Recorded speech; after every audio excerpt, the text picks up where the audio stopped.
Pada kesempatan ini saya akan menceritakan tentang sinopsis dari novel Orang-Orang Oitimu.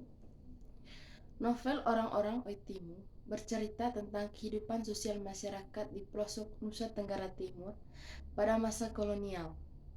Masa itu adalah paruh kedua tahun 1990-an.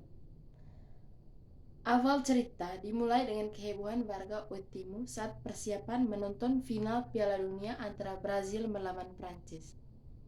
Hanya terdapat 3 televisi yang ada untuk menonton Piala Dunia di kampung itu. Satu berada di tempat Zainal, seorang pengepul besi yang penuh dengan barang rongsok dan bau-bauan yang menyengat.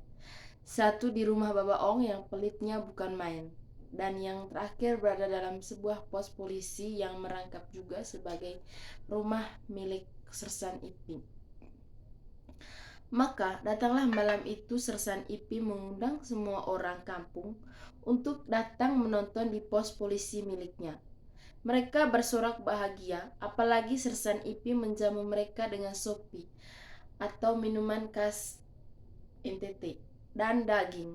Perlakuan yang tidak biasa diperlakukan Sersan Ipi, mulai dari mengizinkan menonton di rumahnya hingga menjamu orang-orang sedemikian ramahnya.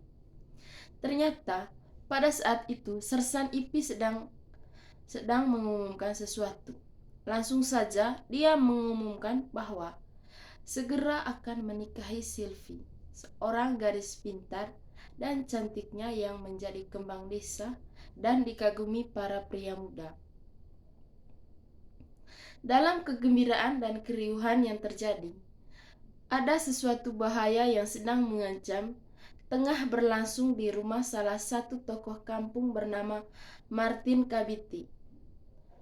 Aitono dan gerombolan pembunuhnya ternyata telah merencanakan penyerangan rumah Martin Kabiti sebelumnya.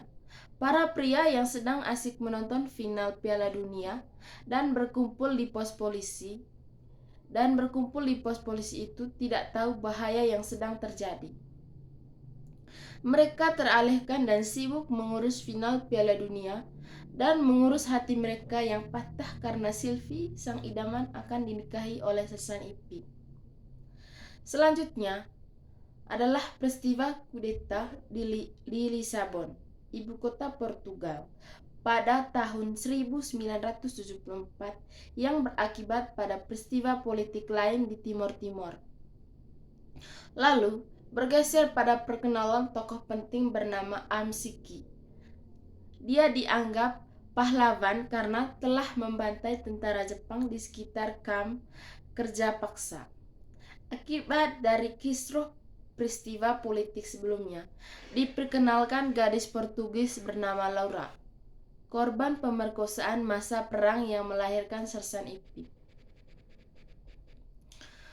Tokoh-tokoh yang diperkenalkan secara garis besar berhubungan dengan masalah percintaan yang gagal dan terikat dengan peristiwa politik. Sebagai contoh, perselingkuhan Maria dengan Romo Yosef yang dibumbui dengan kebencian Maria pada militer serta sedikit banyaknya pada gereja. Pada akhirnya, kebencian Maria memuncak, lalu mengamus saat pemakaman anak dan suaminya yang mati tertabrak Unimog saat kisruh di Timor Timur. Setelah Romo Yosef memutuskan pindah dan tinggal di Oitimu, Maria pun bunuh diri dengan cara terjun dari jembatan. Sylvie, dia lahir dan besar dalam keluarga yang berantakan karena ibunya meninggalkan keluarganya, serta ayahnya menghabiskan seluruh harta untuk mabuk-mabukan. Sang tokoh utama yaitu Sersan Ipi adalah korban peristiwa dari kudeta di Timor Timur. Dan di akhir cerita, keinginan menikahi Sylvie tak kesampaian karena dia terbunuh oleh Aitino dan gerombolan penjahat dalam perkelahian mereka di rumah Martin Kabit.